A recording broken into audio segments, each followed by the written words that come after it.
Hi, I'm Addison K. Witt, Poet Laureate of the Defense of Democracy and host of this podcast. The attack on America's public school system isn't slowing down, but neither are we. Here you'll meet authors, educators, students, and defenders from across the country who aren't just sounding the alarm, they're answering it. You'll be informed, you'll be moved, and if we've done our job right, you'll be ready to stand with us. This is the Defense of Democracy podcast. Let's get into it. Welcome to Rise with Defense of Democracy. I'm your host, Addison K. Witt, Poet Laureate of Defense of Democracy. Today, I'm joined by Conor Broll, a historian and writer based in New York City whose work dives deep into the intersections of power, liberty, and dissent. Conor holds a degree in political science with a concentration in Russian area studies and a master's in history, where his research examined British and American imperialism. He's worked in politics, higher education, international NGOs, experiences that have shaped his understanding of how ideology and empire influence the modern world. Conor, it is a pleasure to have you and welcome to the show. I'm thrilled to have you here today. Pleasure's all mine. Thank you. Fantastic. Well, let's jump right into it. We've been anticipating this conversation, and I'd like to know, first of all, just a little bit about you and what brought you to where you are today. Sure. So I grew up in rural Maryland, very small town, horse country, your working class background. Mother's a teacher, father's a blacksmith, actually, which you don't see a lot of these days. But always wanted to go to New York, so I went to college in Philly. I came from New York via Philly. I went to graduate school and undergrad there, and graduated during the pandemic, which was fun, and went into politics and was did that for a few years, and quickly was broken of that bad habit, and went back to grad school, and here we are. Very nice. Well, that was an interesting process of getting there. Yes, and here we are. And a lot has changed since 2020, hasn't it? It has, and unfortunately not much for the better.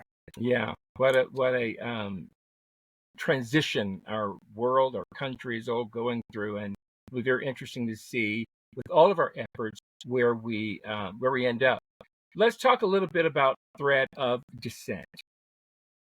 What first inspired threat of dissent, and how do you see dissent as a necessary force in both history and democracy today? Sure. So it was a slow burn. I mean, obviously, I've been politically involved for a while, but I found increasingly I was having conversations with people across the political spectrum, and everyone was just tired of both sides, primarily. Just they were tired of the prevailing rhetoric coming out of both sides. They were tired of the rampant polarization and radicalization. And I said, all right, well, these people, I'm having these conversations in New York, rural Maryland, Pennsylvania, like these people who wouldn't normally mix. I'm having these conversations with. And I said, well, I would like to start writing to this audience to try to find a community of these individuals, because I know they're out there. And a big thing of that was I started to see liberals act illiberal and conservatives act in a non-conservative manner. And by that, I mean particularly the kind of assault on American democracy from both ends of the spectrum.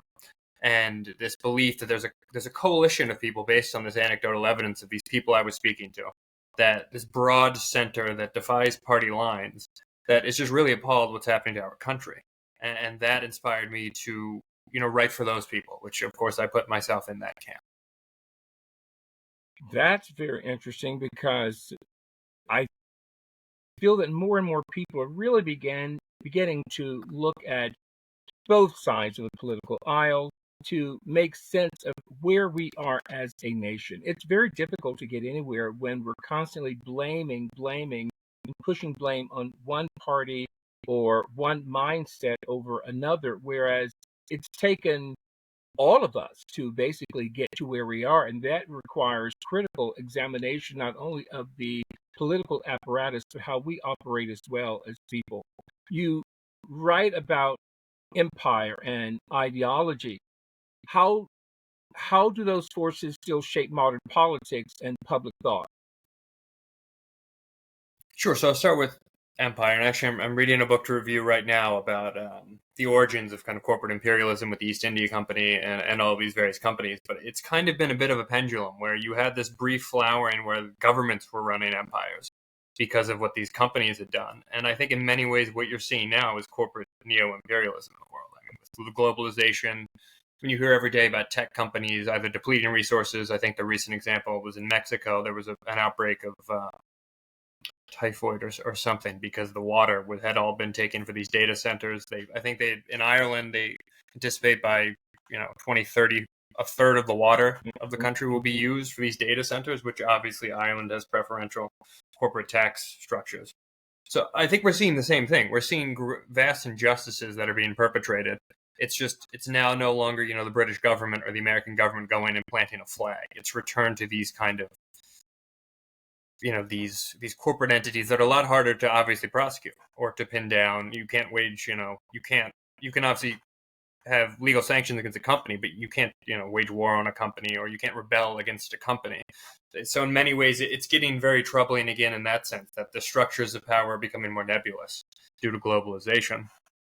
And in terms of that, I mean, you're seeing that bleed into the modern world or the modern political discourse, where we are living in a political multiverse because of some of these tech companies and obviously social media. I mean, it's everywhere. It is very much this insidious. Their insidious tentacles are everywhere. We can't get away from the moneyed interests in this country and the state of politics. Having worked in that world in the fundraising side myself, with the lack of campaign finance legislation, it's everywhere. I mean, I wish I had a more rosy outlook here, but it's a pretty ineradicable problem as I see it. How does dissent play a role, and what parallels you see between the suppression of dissent in past empires and what we're witnessing in democratic societies now?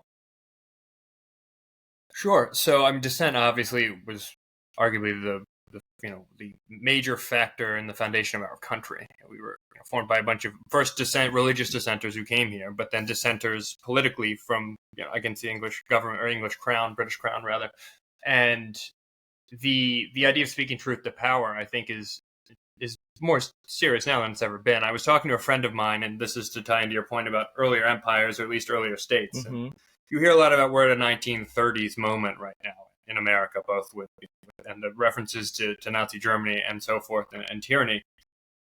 What really concerns me, I think, is the liberals, the center cannot hold, which is not a unique problem, but that's where I'm concerned about, where things are mirroring each other. That you've got, as you had in Germany, obviously I'm not calling anyone a fascist nor a communist, nor would I. But you've got this growing radicalization that's kind of tit for tat, where there's an overcorrection from both sides, and the laws of our country and the liberal values are just going by the wayside. And frankly, that's what those in power right now want. They're stirring up, obviously, racial tensions and social tensions and class tensions in order to keep everyone divided and to keep us not focused on what is actually going on in this country. That's very interesting that you reference some of the parallels without indicting anyone as a fascist or authoritarian, or whatever language we want to ascribe to what seems very similar. I was just recently at the Holocaust Museum here in Dallas, Texas. It was fascinating because a lot of the language that was used is the language that is used today, verbatim. A lot of tactics that were used are the exact tactics that are being used today. It's a playbook that is not only familiar, but spot on. And I thought, man, wouldn't it be so great, just from an educational point of view, if every American was able to see this information up close in real time and truly have a comparable ability to see what was then and what is now. And do the names change? Perhaps, but the playbook certainly remains the same. I know here. If I may, because I really like that point, and I'd like to expand on it a bit, if I could. Please. So I agree 100%. We've seen this playbook before, and part of the reason why I try to avoid labels is because I think the term fascist and communist have been used so much that they've become meaningless in our modern political discourse.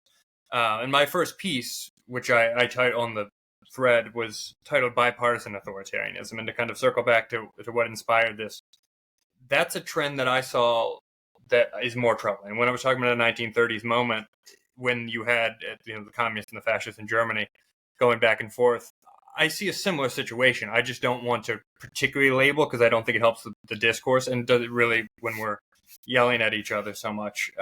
Labels don't really help.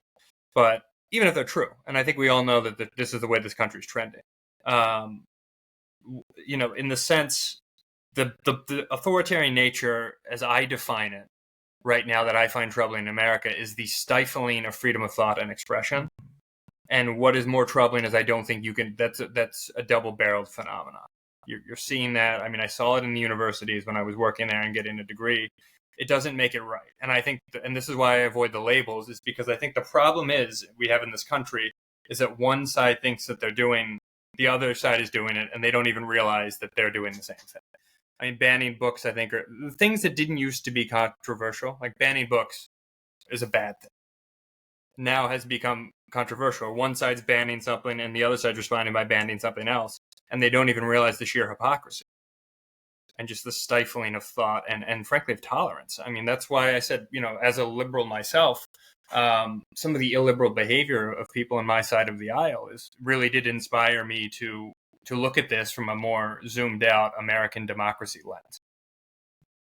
You're talking about the tit for tat, right? There is an action and a reaction. And in essence, we are mirroring one another here in our country. The problems we have are far more systemic and deeply embedded than we're actually able to confront, because there's so much blame and there's so much there is an intentional effort on behalf of the political apparatus to continue to divide, because that is where they carry the most power when we are divided. And as long as we can see things differently than our fellow American, it keeps us at odds with each other. And that's a really interesting talking point, because there's an echo chamber, right?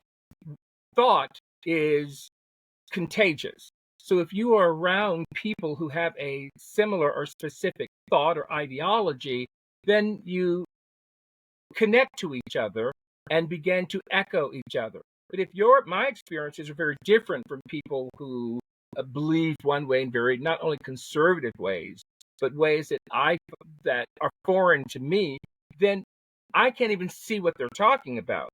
And so we have to keep forcing ourselves to have a conversation with each other. I often say that pain cannot be compared, but it can be understood. And that is through conversations. I agree. And that's why, I'm not only involved with this organization, but why it's a thread. It's a thread, as I said somewhere, it's not going to be, nor should it be woven by one needle. This is not, I invite discussion, I invite debate, because we don't see that. Everybody almost holds these messianic religious beliefs about their politics, and it's just not accurate. I mean, I'm certainly fallible, and I've changed my opinions, very much. I grew up in a conservative household when I was a kid. I was the only Democrat in my family to this day. And I don't say it as a political endorsement. I say that people evolve, and people should not put themselves nor be put in an intellectual and ideological box. And I think, to touch on the social media aspect, we're not only, whether or not we're putting ourselves in these boxes by being social media or the algorithms, we could go on, and I'm not really qualified to get into that tech stuff, but that's what's happening. Your point about echo chambers is we live in two separate realities in this country.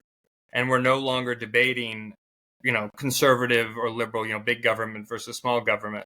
We're now debating not only two realities, but we're debating truth now and fact. That was never up for debate.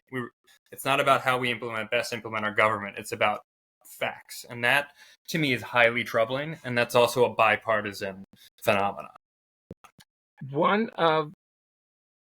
And it certainly wasn't intentional, but I grew up in Texas. I spent 25 years in Texas and 25 years in California, and I got to live outside the United States in between those times. And one of the aspects I love about my vantage point is being able to see from both a conservative and liberal points of view. that has enriched my life more than anything, because I can understand where people are coming from. And it's also an ability to speak a certain language, right? Where I get it. And yet you can see where I can see where it's again meeting in the middle, because my experiences are not your experiences and vice versa. And I think that is a fundamental belief that we have to maintain, and an effort we have to always make here in our country, that we have to keep meeting in the middle and having conversations to reach some mutual understanding. And through understanding, we can then get to acceptance. We can't get to acceptance until we understand. It's funny. Yeah, I didn't appreciate that kind of seeing it from both sides of the street. It does enrich your life, frankly. You don't not only just not vilifying the other side, and not that, when people do heinous and illegal and violent things, they deserve to be vilified as far as I'm concerned. Yeah, but agreed. a disagreement, yeah, I mean, that also should not be controversial. That's right. But I mean, when part of the thing about the threat of dissent is I just refuse to be tolerant of the intolerant. They would not give us the same privilege, nor should we extend it to them. But to talk, it is interesting when you can, because my cultural tastes are pretty conservative based on my upbringing, and I always joke, like, despite my haircut, I actually am on the left. That's like my go-to joke, and it does enrich your life. And part of the stuff I write about is some cultural stuff, literature, what have you, that tends to be more conservative leaning. I'm grateful for that. Mm-hmm. It adds a dimensionality to one's life. So I think I think that's part of the symptom where we are as a country now, that we think people have to be so binary. Yes. That they've got to be one or the other, all or nothing at all. I think it's revealed sometimes in our personalities. Agreed. And I tend to believe that the experiences that we are having do have merit. There's purpose, right? There's we're trying to get somewhere here where we begin to really see ourselves and see how we can continually evolve as a species, as citizens of nations. We have to keep evolving, and we have to really be honest with ourselves. Let's talk again about book bans and censorship. This whole series has been talking about books and the importance of books, and I like that we're having the discussion. I mean, at one time books were burned, right? Now we went from burning to banning, and I think there is something underneath it all about, yes, freedom of speech, freedom of thought, and also expansion of the mind, because we know that reading cultivates, it enhances us. But the more you're reading, the more you're understanding and comprehending, the better you can actually contribute to your society. So with Defense of Democracy, our focus has been on book bans and censorship. From your historian's perspective, what happens when a society starts to limit access to ideas? Well, I mean, to quote the famous quote by Heinrich Heine in 1821, he said, "Where first they burn books, then they burn people." And 120 years later in Germany, they did just that. And to use that same kind of mentality, where first you see they're banning books in this country, and now they're banning people. People are being deported they're banning people from this country or come into this country. So this, I mean, I think to pivot a bit into we need to realize what, on the eve of our 250th anniversary of the founding of our country, how unique and rare this liberal, open society is. Because to your point about, the expansion of the mind has not been the norm in human history. It's been suppressed by one institution after another, whether it was a religious institution or a governmental institution, or even just one's peers. So have we made plenty of mistakes as a country? Absolutely. But I challenge anyone to name another society that was founded on the principles of not only bettering oneself, but bettering one's country, and rooted in freedom of expression. And I think part of the problem is we not only take that for granted, I think we tend to, on both sides, tend to vilify that. Mm. You hear constantly, when you talk about liberalism these days, usually the words "the failure of" is put in front of it, as opposed to the successes of. It is interesting because I've seen over, I don't know, maybe the last 15, 20 years, as institutions within our own country have failed. Wherever you look, in terms of important institutions, whether it is judicial, law enforcement, political. We've seen this collapse one by one until we've reached this place where we don't even recognize uh, our own country in many respects. And I remember when it was, I think, a couple of election cycles back, the attack on not only liberalism but intellectualism, that being smart was somehow a detriment. And I was on a bus years ago, riding through UCLA in California, and I saw most of the students reading their cell phone devices as they were walking across campus. And I thought interesting because in early American education in this country, you had to know, you have to possess knowledge, right? You had to read books, and that gave you insight information, and you retained that information. Even when I was a kid going to see a family physician, a doctor, they knew what they were talking about. They could touch your wrist, your arm, and diagnose you in real ways. And as we've evolved, I thought, isn't it interesting with those kids on that campus? They now are accessing information through their device. You go to a doctor, they have to look up information online when they're talking to you. That's changed in our society. And so even the banning of books, there is this, in some respects, really dumbing down. And that is something that I have preached for a very long time in society. Yes, information has always been held in the hands of the elite and those who have power. And they want to control that information, how it is detonated to other people, and that keeps you in power and in control. But there has been a concerted effort to limit information for the masses, not those who really are driven to seek it out, but for a large swath of people in the country. That is my personal belief. Oh, no, I agree. And we could get into, I mean, there's a long thread of anti-intellectualism in American life. I mean, de Tocqueville mentioned it in 1830 or what, and this has been a long-standing thing, that they're kind of always suspicious of the egghead here in this country. It's something with the democratic values of Jefferson and the agrarian, which is ironic considering it was Thomas Jefferson, arguably one of the most intelligent people who sat in the White House, that he started this movement of, agrarian anti-intellectualism to an extent. But, to your point, we're banning books which nobody's reading anyway.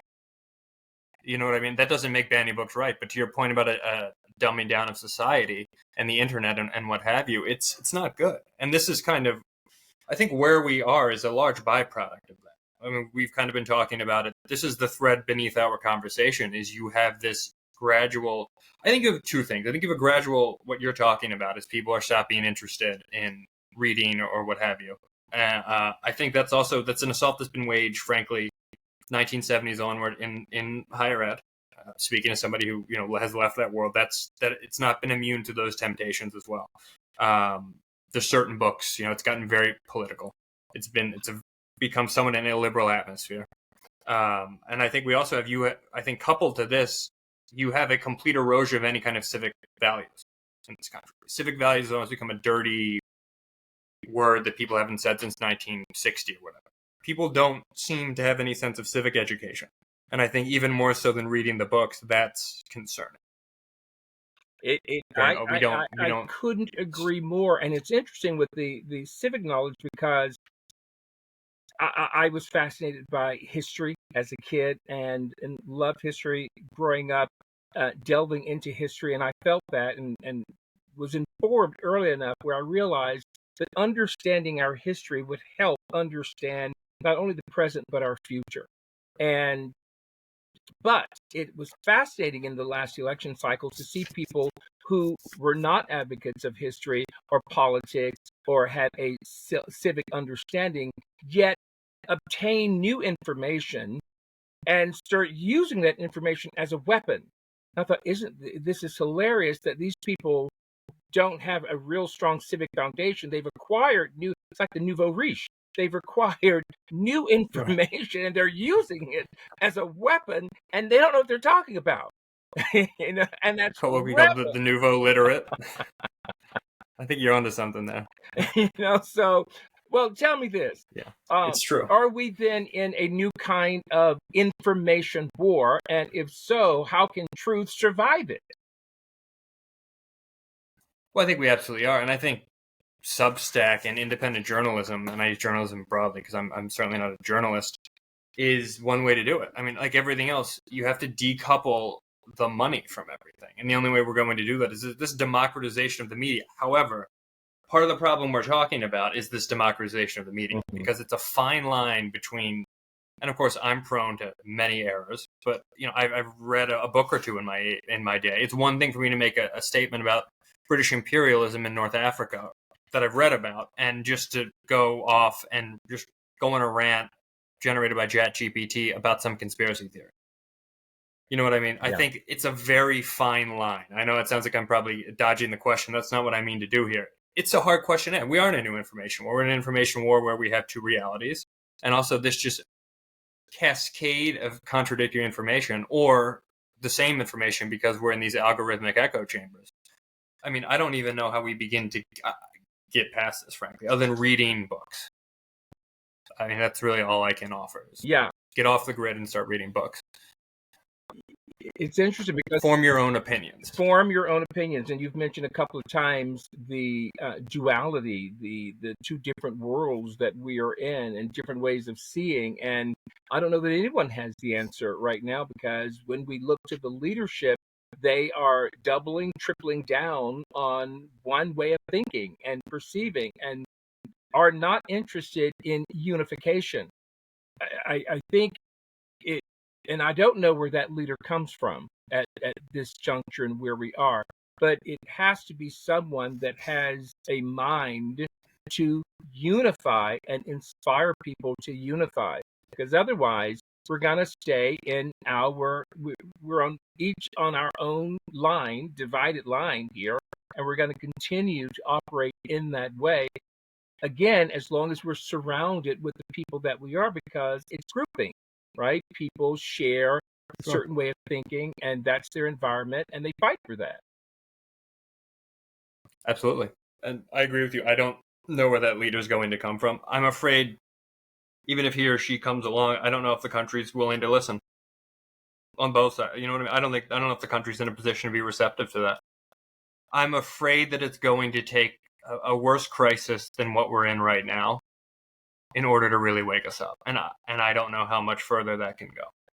I know what you mean. I thought the same thing. And you don't ever want to project or hope for the worst, but occasionally when my mind goes there, I think, I don't know, maybe natural disasters, maybe something where people are forced to work together, to see each other, to see humanity as one and the same. Who knows? I don't know what kind of cataclysmic event that has to occur that brings us to that place, but it does have to be something significant. I agree. And on the concept of cataclysmic events, I mean, a lot of my graduate work was also writing about foreign policy.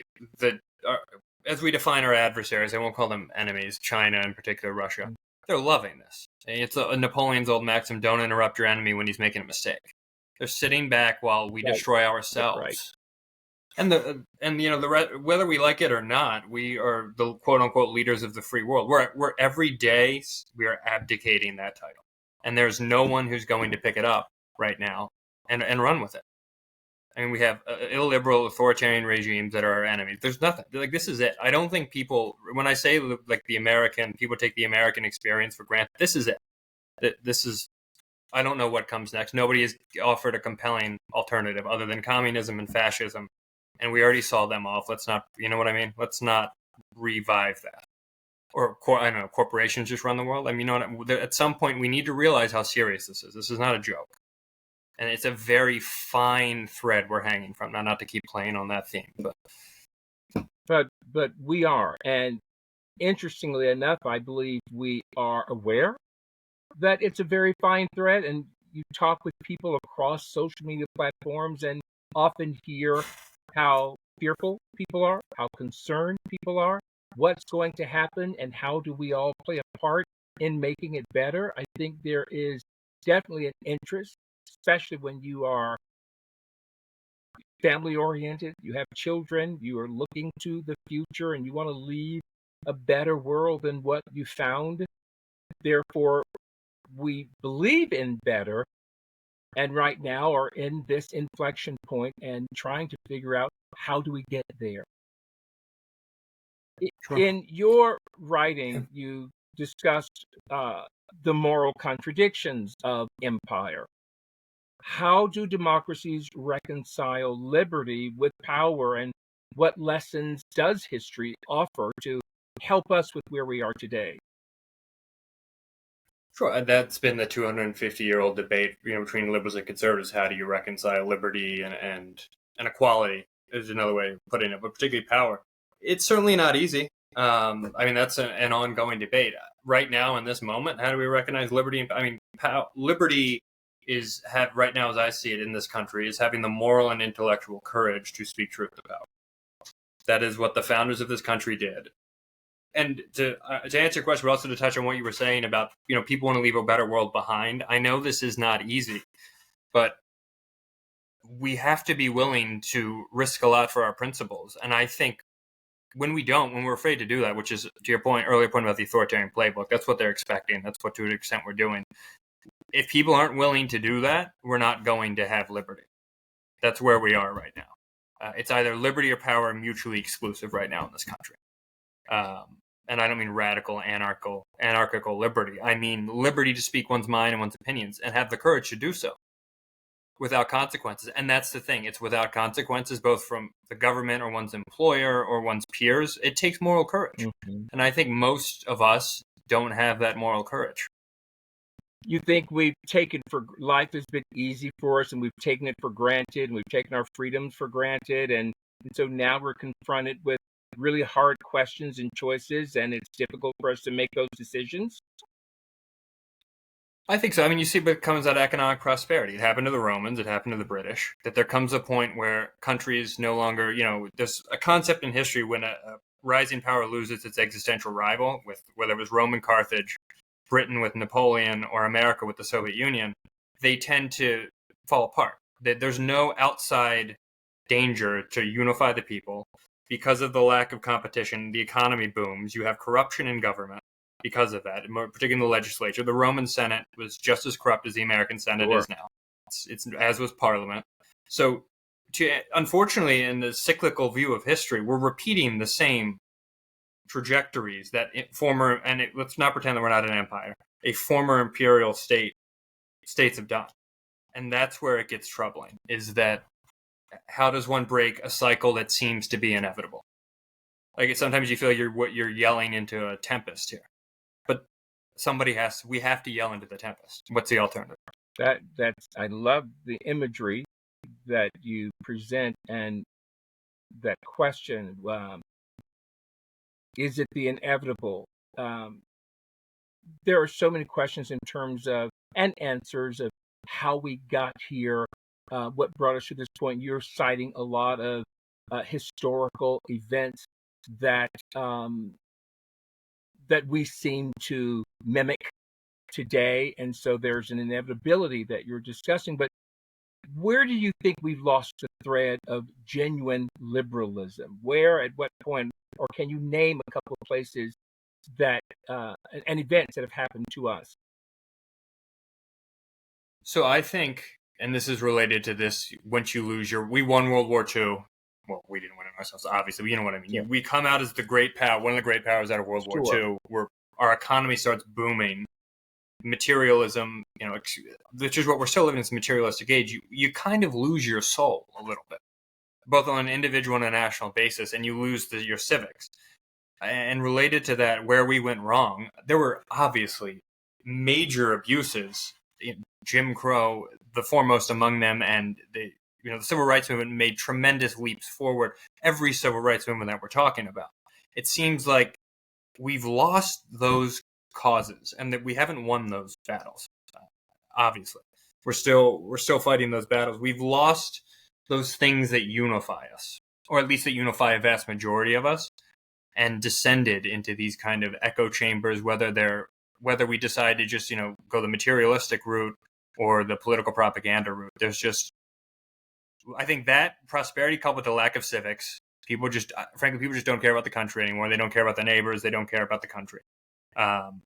This is where we are. Everybody's selfish and enjoying their prosperity, which is great. But I don't know. I think they're bigger things than one's economic well-being. And I think democracy is one of those things, and caring for one's fellow humans. I don't know how we get that back. Maybe I'm just a jaded cynic, but I don't, anecdotally and both culturally, I don't see it. I don't see people caring about each other.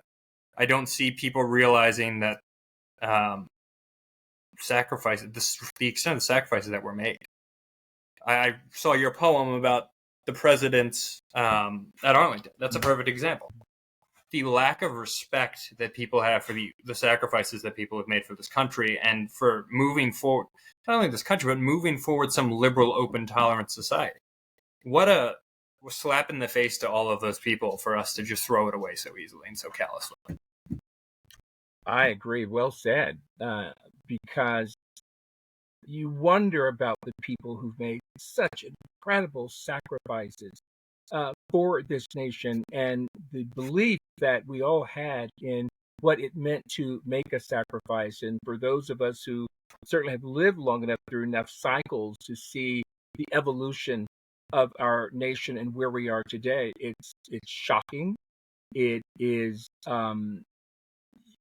you almost don't have words, and you so wonder about levels of respect and what it meant at one time to maintain the care that you're talking about for one another.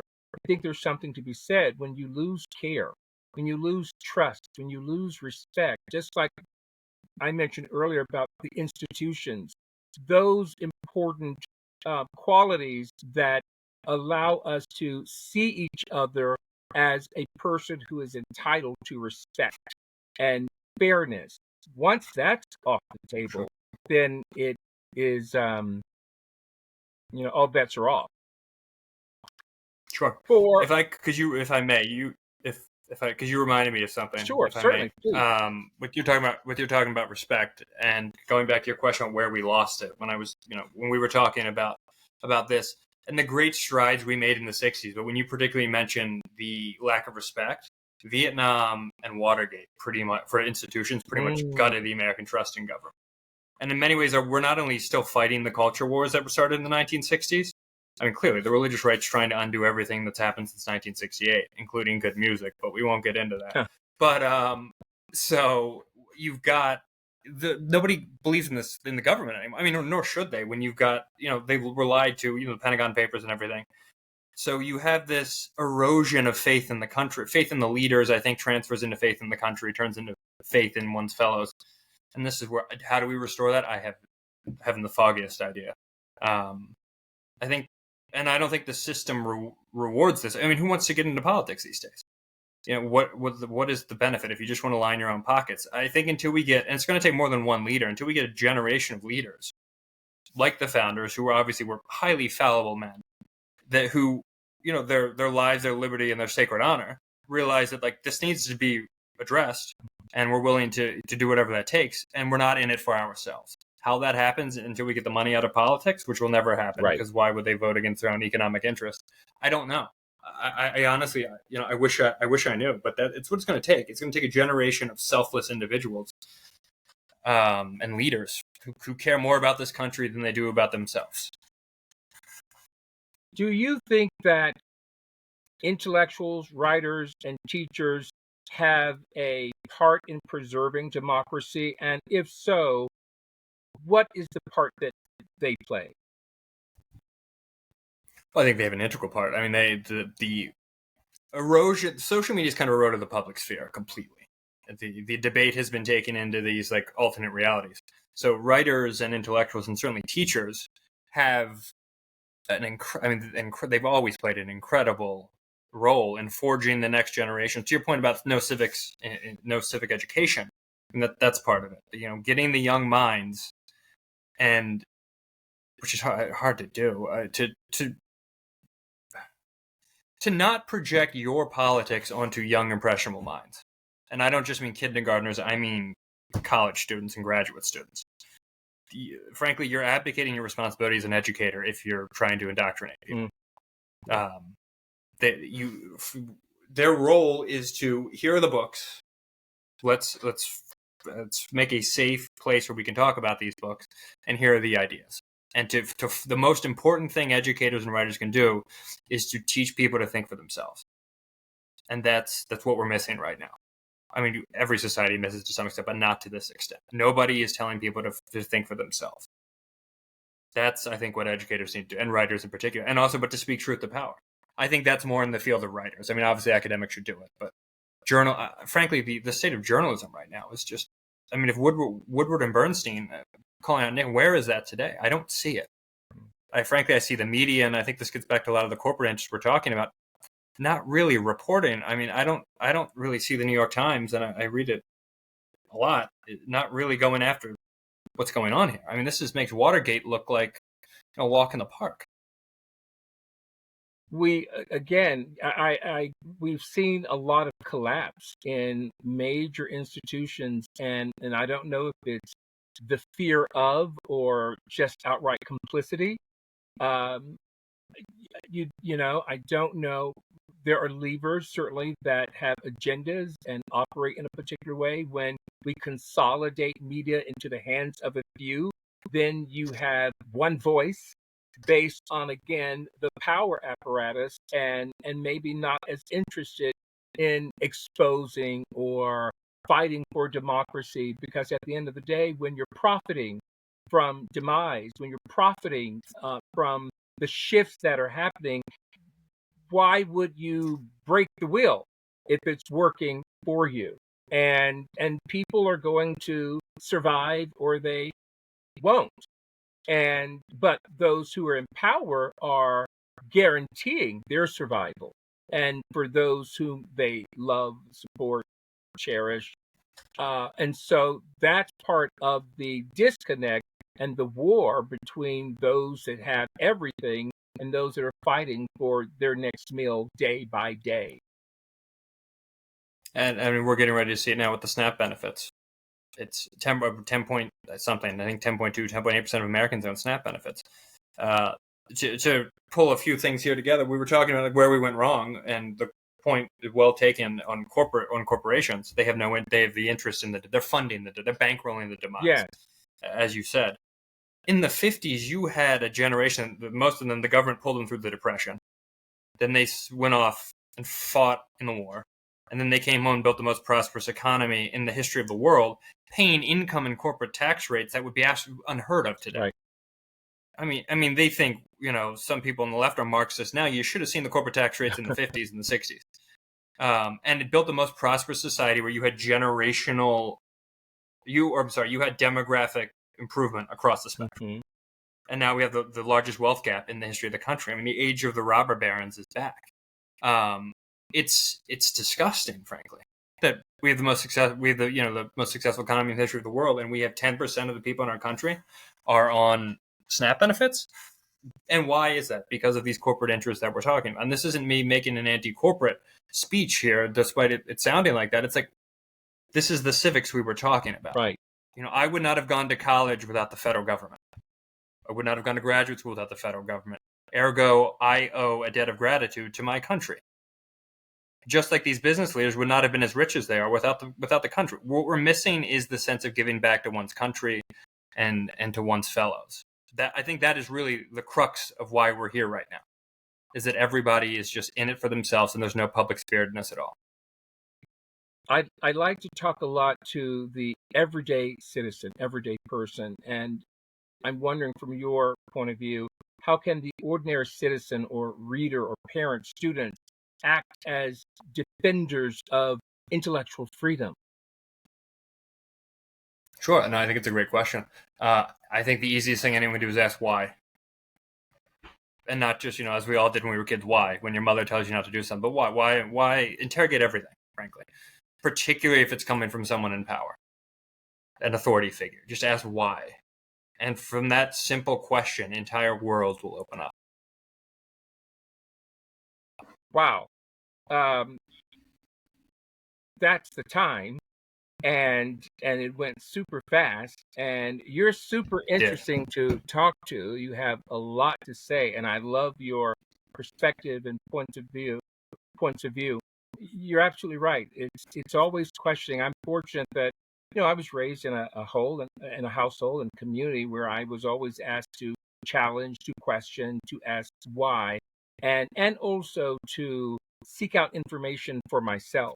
I even in social media posts, I will almost never post anything that has not been verified, researched to make sure that any comment I'm making that it's pretty solid, right? It's irrefutable. And but we live in a society now where again all bets are off and people say anything, and clickbaits will help drive what people say and offer. So it's a very different kind of society. What is your hope for our society moving forward? Well, I say first of all, this has been great. Thank you. I could go on for hours until you never wanted to see me again. I've thoroughly enjoyed every minute of this. So thank you for having me on. But my hope for us as a nation or going forward, well, I hope that we talk about, and I said earlier, the 1930s moment. I hope it's not that late. I hope it's more of a 1920s moment, excuse me, where it's not too late to stop this decline, where we can say, in the event that we face a constitutional crisis in 2028, that we show up, that we commemorate in 2026 the 250 years of our history, and we remember the good in ourselves and in our country, and refuse to be told otherwise. We refuse to go down the road to tyranny and intellectual oppression in any and all forms. And the only way we can do that is by looking to our fellows and, like we're doing right now, have a one-on-one dialogue. And from there, it becomes a movement. I should say I'm very heartened by the No Kings protests across the country. However, protests are a good start. A movement needs to be forged. An electoral movement committed to things that didn't used to be controversial: independence of thought, the American way of life, and American democracy. Unless we translate this right now, this protest movement into a sustainable and electorally viable movement, I'm nervous for the fate of the country, to say the least. I think we can do it, but not until we stop tearing each other asunder. I couldn't agree with that more, and I believe it also will take from leadership real courage and really thinking outside the box and thinking into the future rather than tomorrow how to react. And so that's going to require a tremendous commitment. Conor, where can we get, or the audience find your books or anything that you have written? Where can they find that information? Sure. So my Substack's called Threat of Dissent. My name, Conor Broll. I'm still trying to figure out how you find people in Substack. So I don't know. But if you Google me, I'm sure you can find me. Defense of Democracy, also their weekly newsletter, features some of my writing as well. I'm of course on LinkedIn. I'm off the grid, so perhaps that's why I'm a little bit more intellectually open-minded, because I'm not on social media. But that's where they can find it. Certainly, I post usually twice weekly, and it's not all just political stuff. Some history, some cultural stuff as well. I would love to have people come and join in the dissent, and I'm always looking for new ideas and new people to share those with and to learn from, obviously. That's how we grow. And I have to say, I'm encouraged because I get to talk with a wide variety of people here, many of them very young. And it has been incredible to listen to, get to know some of the young people and the thoughts and beliefs they have and how they are working towards shoring up our democracy and standing on the front lines as we move forward. So I think that's part of it, at least from what I'm seeing. This has been Defense of Democracy podcast. I'm Addison Witt. I've loved having you here. Please follow us on all the platforms, like, share. We love that you're here, and we will see you again. My guest today has been Conor Broll, and it has been indeed a pleasure. Thank you very much. Defense of Democracy is the only national, nonpartisan, nonprofit organization dedicated to protecting our schools and libraries from attacks by anti-government extremist organizations like Moms for Liberty. We count on listeners like you to support our work. If you would like to make a tax-deductible donation to Defense of Democracy, please visit defenseofdemocracy.org and click support. 100% of your contribution helps our work, including the production of this podcast. If you are a business and would like to learn about corporate sponsorships of the podcast, which start at $250 per month, please contact info@defenseofdemocracy.org.